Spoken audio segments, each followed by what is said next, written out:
The idea, insight, or secret you need for massive impact is just moments away. It's time to claim your career crown.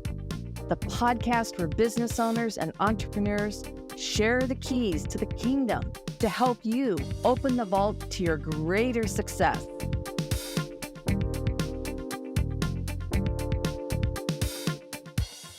Hello. Welcome to Strategic Sales Queen's Claim Your Career Crown podcast. I'm going to try to get that out. I'm Lynn Whitback, the Strategic Sales Queen.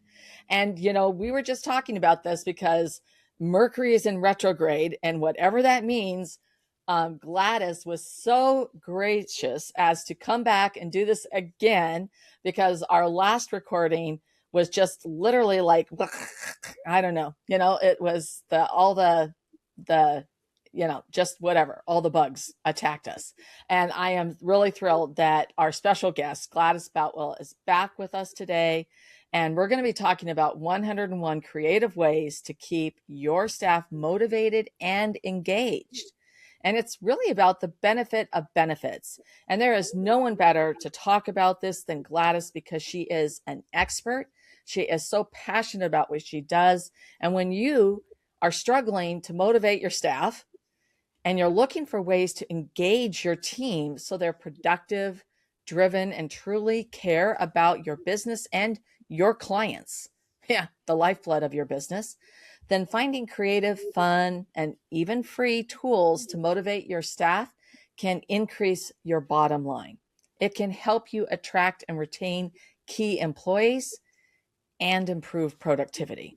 And that's why I've got Gladys here, because she is going to be sharing practical ideas that you can implement right away at any budget. Wow. So this is really great. So Gladys is a visionary consultant who helps business owners attract and retain quality staff through flexible employee benefits and creative engagement strategies. With an MBA in international business and leadership management, Gladys brings both heart and strategy to helping companies become top employers. She's also an award-winning author and certified coach who's passionate about building workshops and workplaces people love. And I'm not sure if I just lost her. Oh, there she is. Okay. Something is a little wonky here, but Gladys, welcome. Welcome to the show. Thank you so much, Lynn. Great to be here. Thank you very much for the invite. And thank you so much for having me again. So this is exciting because I love being able to talk about the benefits of benefits. It is something that a lot of employers don't even look at or even think about, but it's so important that we truly show our staff that we care about them. And that's something that I have seen over my career. I was in corporate America before I broke off into insurance and before I started my agency, that it is important to have that relationship building within our organization and within our industry. Yeah, it's so true. And it makes just a huge impact because, it's people seem to get obsessed that it's all about the paycheck. Well, it's not. It's about how they feel that their employer takes care of them and respects with them, right? And all these other things. So I would love to have you share your backstory about what inspired you to really get started helping business owners motivate and retain their staff. Well, I was in corporate America the majority of my life. That's what I was used to, going up the corporate ladder. And then at one point, I got laid off. Well, I got laid off twice in 6 months. Then my job moved me to Texas. I was out there for almost 4 years. I got laid off again. And I'm like, this isn't where I want to be in Texas. Texas was fine. I just didn't want to be there. And I ended up in Oregon, 2011, taking care of my mom. I picked her up in California, brought her up here. She had a lot of health issues. And even to go to an interview was so hard because she had appointments. She was on dialysis. All the things made it really hard. And even having a full-time job, I'm like, how am I going to juggle all of this? And then I got introduced to insurance. And it was like such an opportunity to be able to be flexible with my schedule. And my schedule was all around mom. Everything was Yeah. around mom. I'd get up at 4:30 in the morning, get her ready, get her to dialysis, or then I Yeah. got a driver that would pick her up. And but still, it's like getting picked up and making sure she got out the door. Then I got ready for the day, and I would always get dressed, put on a suit, because I never knew, was I going to get an interview, or then when I started with insurance, I didn't know if somebody was going to need me. And so it was just this process that I had. And then mom would get home at about 10:30, 11, and then making her lunch and then prepping her and putting her to bed. She'd take a nap, and then I'd work during that time. And then she'd get up. So it was, everything was around mom's schedule. And so I had this very weird schedule, and I was not used to that. I was used to 7:30 in the morning. I was in the office. I had things to do, deadlines to meet, and all of a sudden all of that was awry. But it really helped me slow down a little bit and spend time with her. She passed away 10 years ago now, Yeah. but I had those last few years with her where we were so close. I started taking her to appointments because I couldn't leave her at home. So I'd situate her in a little cafe with a coffee or a tea and a muffin or whatever while I took care of an appointment. And when it was an enrollment event, I was there, mom was there. A lot of my clients got to meet her. So it was something that I realized I get to educate others and I get to help them, and I get to do it through insurance. And that, I thought, oh my goodness, those are two of my values. And that's what really got me to stay in the industry, was this ability to take care of others and educate them. And even after mom passed away, it was like, okay, I, kind of delved in even a little bit deeper, and started my own agency in 2019 and moved into this office in January of 2020. And that was quite an interesting year. Yeah. Uh, it's like I'd come in here and it was like everything that I was working on kind of died. I was like, oh my goodness. But the interesting thing is that I had my business plan and I was going to make a profit. That's what I was working towards. Now, my profit wasn't what I originally anticipated, but I still made a little profit. I was still in the black. And that, a lot of people can't say that, and Yeah. so I was very proud that I was able to, you know, work with my network of people. The relationships I had built in the past were still there. And so that's what, when I looked back at 2020, is that 100% of my new clients, well, which was all of them, were referrals. They were Yeah. all referrals. And I was like, oh my goodness, what's the difference? And it was like, well, I continued to build those relationships. And as I spoke to some of the of our referral partners, they're like, well, we've had a relationship for 10 years. Why wouldn't I send you, well, not quite 10, maybe 7 years. Why wouldn't I send you referrals? Absolutely. You're my person. So that made me realize that those relationships had truly helped me. And it was just an eye opener, until you see it because of a situation that's very, I don't know, tough. Yeah. You start realizing, oh, wow, that makes a huge difference. So then one of the things going back to corporate, it was the relationship we had as a team, that my team members can count on me. They can rely on me. They can trust me. They can tell me anything. And sometimes I learned more than I wanted to know. And I'm like, I need to know that.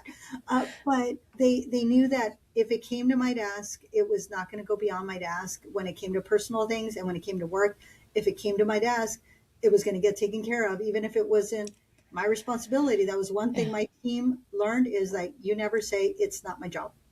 Yeah. Great. Whose job is it? Make sure that they get it, make sure that they do it. And so it was that autonomy that I gave them to think and to use their resources and build those relationships so that they could be successful in their future careers. Yeah. So that's what Well, that's where that's my backstory. yeah, no, I mean, it's so inspiring. And obviously, you're highlighting the lessons learned along that journey, and how that you use that now to serve your clients. So I'd love to hear, what's the main problem you help solve for business owners? Most of the conversations that I'm having is they want to retain their staff, or Okay. they want to be competitive, Mm. because some of these companies, they're electricians and plumbers, Right. construction, and some of these are their staff, or who they're trying to attract, the really good ones, they're already part of a union. Yeah. And so they're having to compete against unions. And if they're not providing the benefits that are even remotely close to what the unions are doing, they're not going to keep that staff member. And so Right. they're trying to help some of these that's a journeyman. And so they're newer. And so they are trying to nurture them and take care of them. And I find that a lot of my clients, that is their purpose, is to take care of their staff. And those clients that are nurturing their staff, they grow. And sometimes they grow in the number of staff. So I have one employer that had 6 staff members 6 years ago, two of who were the owners. They now have almost 100 employees Wow. because they focus on their staff. Another one, same number of employees. They really haven't had turnover, but their revenue has increased. So he's able to pour more into his staff as to what other benefits can I provide the staff, because the staff are taking care of their clients. Clients are retained, or referrals are given because they know that they're going to be taken care of because the staff is taking care of it, which makes a world of difference when you compare to others that say, oh, I can't afford it. And it's like, well, how can you afford it? Or what can you start with? Sometimes it's Yeah. just starting with something small. This one employer started with vision and dental because they said, we can do that, no problem. We know we're going to need to offer medical in the future, but for now, let's start here. Give the staff a taste of what it's like to have benefits, having the staff meetings, to the renewal meetings for 2 years, and then they started with medical. And so it was just like a nice transition. So back to the problem is that retention, Yeah. attraction and retention. Yeah. Yeah. Yeah. Now, you often talk about 101 creative ways to show appreciation. Yeah. And I'd love for you to share a few examples that any business owner could start using right away.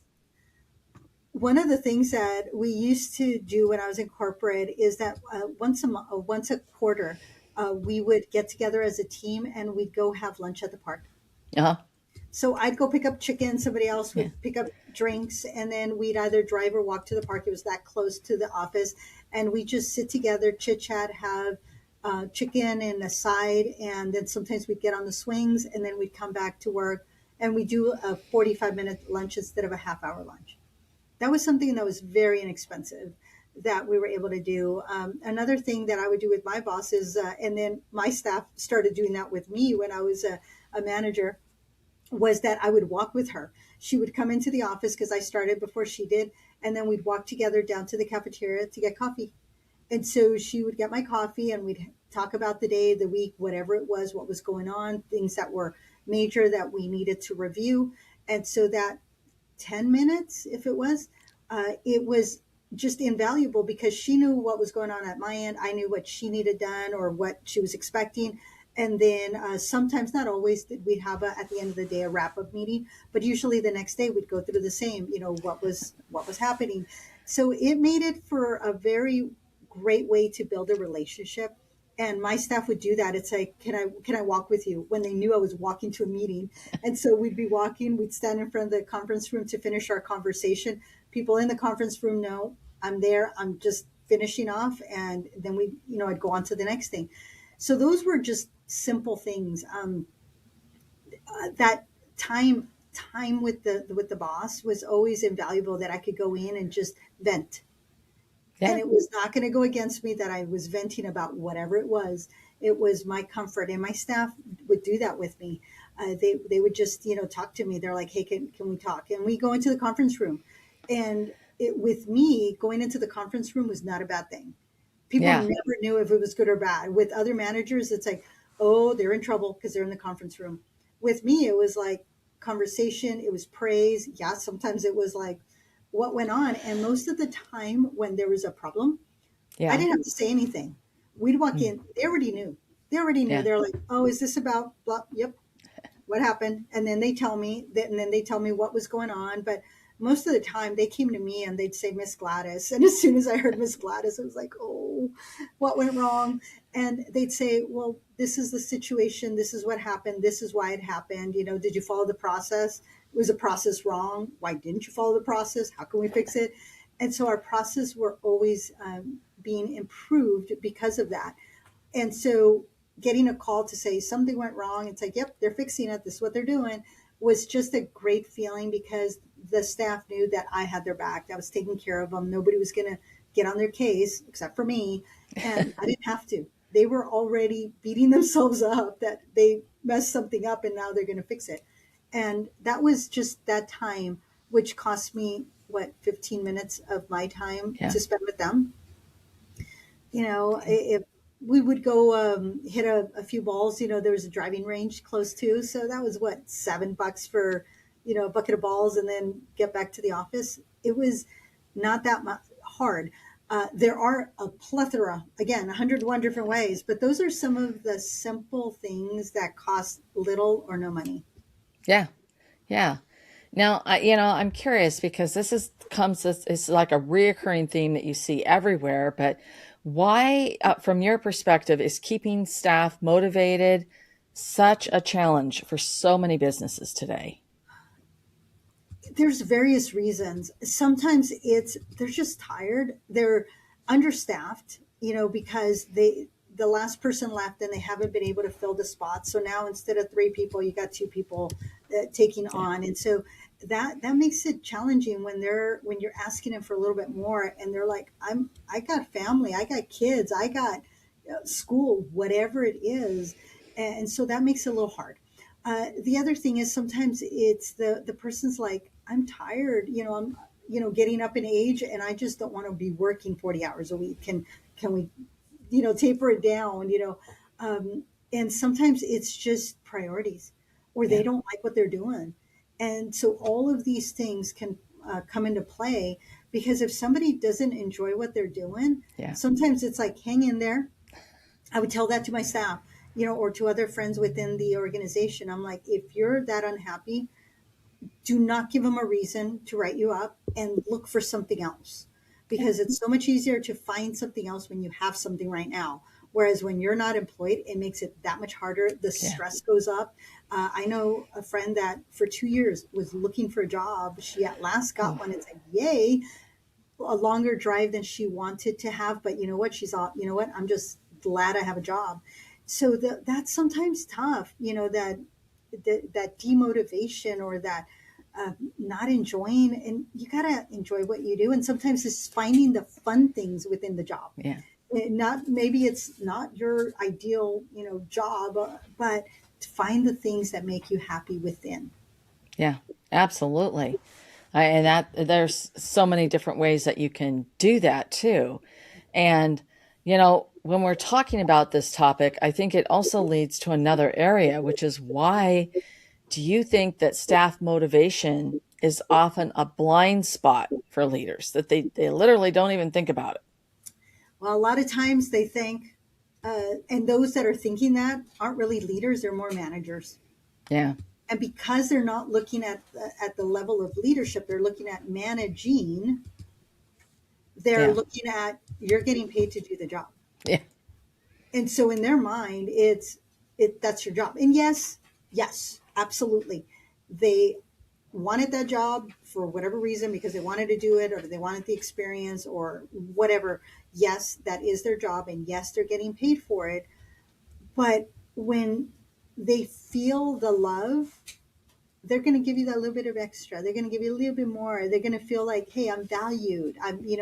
And when they are looking at other places, it's like, I did that when I was a corporate. I was like, okay, this job that I'm looking at, is it going to give me what I'm looking for? Yeah. If it's going to be the same pay, then it's like, well, if it's the same pay, is it really giving me all the benefits? Yeah. And if it's not, if it's giving me a raise, okay, great. But is it giving me at the time, stock options, tuition reimbursement?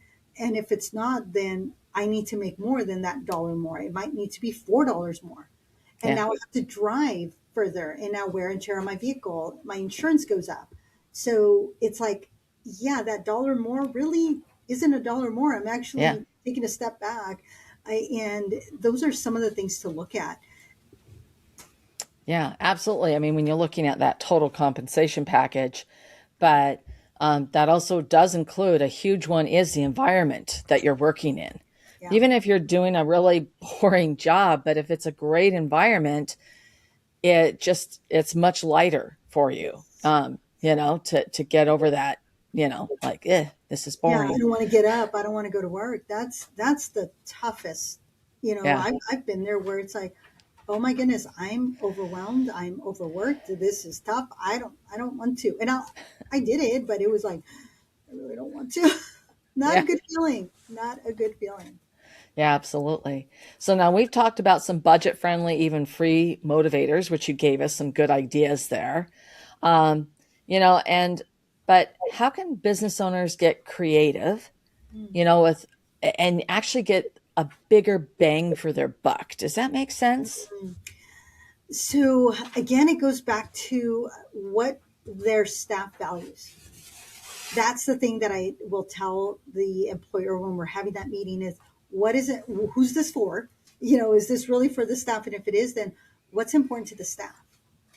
And sometimes the dental insurance is more important than the medical because the Yeah. medical, they might be on a spouse's or they might be on Hmm. Medicaid or whatever it might be, but they have no dental or their dental's pretty in. So maybe the dental or the vision is important.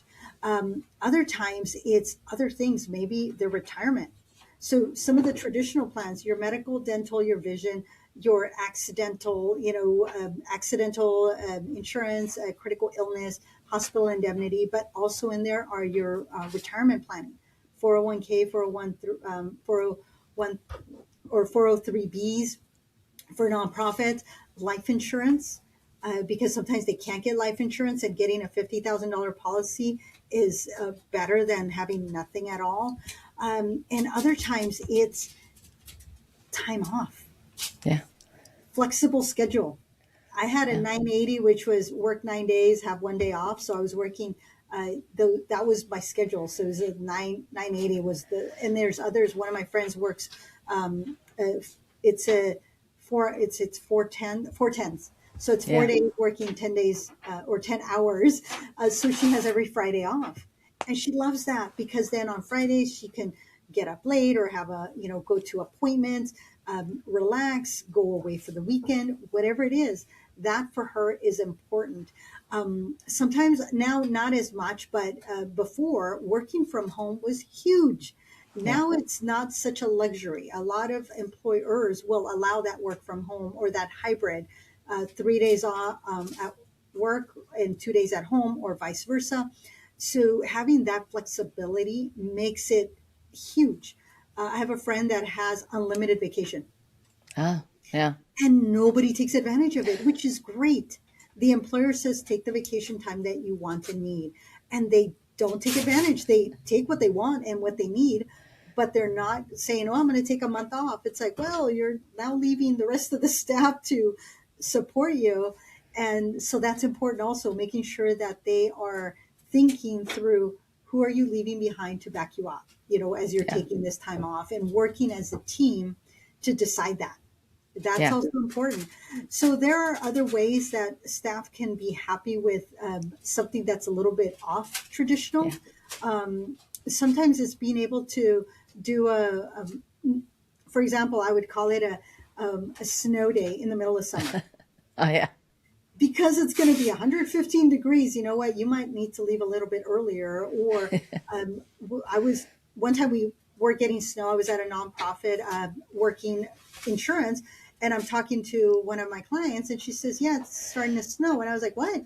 And I come out of the office because it was an inner office to come into the other office to look out the window, and little flurries started to come down. And the as I'm on the phone, the executive director, she's going around telling everybody, "You need to go home now." And she looked at me and she says, "That includes you." Okay. So I told the client, she goes, "You go." So it took me probably an hour and a half to get home. Some people got stuck for 4 hours, but that executive director was like making sure that staff were taken care of and that we got out the door before the snow stuck to the ground and got us caught up wherever it was. So those little things to keep Yeah. in mind that sometimes leaders forget. Yeah. We're like so focused on get the work done. It's can they go home? Can they do this from home? and just let them leave a little early so at least they're home, missing the traffic, missing the ice, missing the, heat of the day or whatever it is. Those are kind of fun things that are a little bit off the norm. Yeah. No, absolutely. I still remember Snowmageddon and the owner going around the building telling everybody to shut everything down, get it cleaned up, and get out the door. Yeah. And it's like, okay. And by the time I left, I was one of the last people to leave. It took me 5 hours to get home. So, which would normally a 30-minute drive. So yeah, but that was my own fault because I was literally one of the last people to leave. But what's one thing that our listeners can do this week to start improving their staff engagement? Ask. Simply ask. What is important? What do you want? What do you need? When we ask them, sometimes it's like, oh, that's all I have to do. Yeah. It's sometimes not big. It's the little things that sometimes matter to the staff or that we find as insignificant, but to them it's huge. Yeah. Bring your pet to work. Sometimes, yes, I mean, I'm sure that if some of you have seen some of my videos, I will sometimes right here, right behind me, I will have a little blankie and a doggy there that I'm doggy sitting. I'm taking care of a friend's dog and the dog comes to the office with me. The positive thing is that the dog wants to go out and play. So once every hour, hour and a half, we're outside. Yeah. 5 minutes. It doesn't take long. And then it forces me to step away from the screen and the dog gets to do their thing and they get to play. And then they come in and they're like, okay, and then they're fine for another hour. Little things like that. It's like, is that possible? Is it because of the environment? You can't, you're in a construction site. No, you're not going to have your dog or your cat there. But it's within reason. Truly. It's within reason. Yeah. Yeah, absolutely. Oh, that's so wonderful. So Gladys, thank you so much for sharing 101 creative ways to keep your staff motivated and engaged. And I know that our listeners are going to want to learn more about you and find out more about you. So how can they do that? Well, if they go to my website, insurancedesignpros.com, on the upper left-hand corner, they can download the white paper that will give them a list of 101 different ways to attract and retain quality staff. If they want to have the conversation, they can go to enrollnoworegon.com, and that will take them to my calendar. That's enrollnoworegon.com, and they can pick a time that's most convenient for them. And if they go to Amazon, they can find my book, 101 Creative Ways to Attract and Retain Quality Staff. And this will have, and it's a simple read. It truly is. It is not an extensive read. It can be read fairly easily. But those are ways they can contact me and we can start the conversation. And if it's something I can't do, I probably know somebody else who can help them with what they want to do. All right. Well, that's brilliant. And I've dropped that into the live stream chat. And for those of you watching or listening afterwards, it's going to be in the show notes, all of the information that Gladys has just given us. And Gladys, thank you so much for being here. And to all of our listeners today, thank you so much for joining us. I don't know about you, but this has been a very informative discussion. It's given me a lot of ideas. And I'm really excited about that. And if you love the episode, you love what we're doing here at Claim Your Career Crown, please like, share, comment the show. We always appreciate that. And on a final note, I want to say again, thank you so much, Gladys, for being so gracious, coming back again. And it's always such a pleasure to spend time with you. And I'm just thrilled that you're here with me today. Thank you. Thank you for the opportunity, Lynn. Appreciate you. All right. Bye, everyone. What was your biggest takeaway from this episode? I would love to hear about it. It's important to support the things you love. If you loved this episode, a 5-star review helps keep the podcast coming to you. Also, if you want to get more sales strategies to grow your business, make sure you subscribe right now. And if you want to get results even faster, I invite you to download my sales strategy checklist at strategicsalesqueen.com/checklist. This has been Lynn Whitbeck, your strategic sales queen and host of Claim Your Career Crown. I'll see you next time.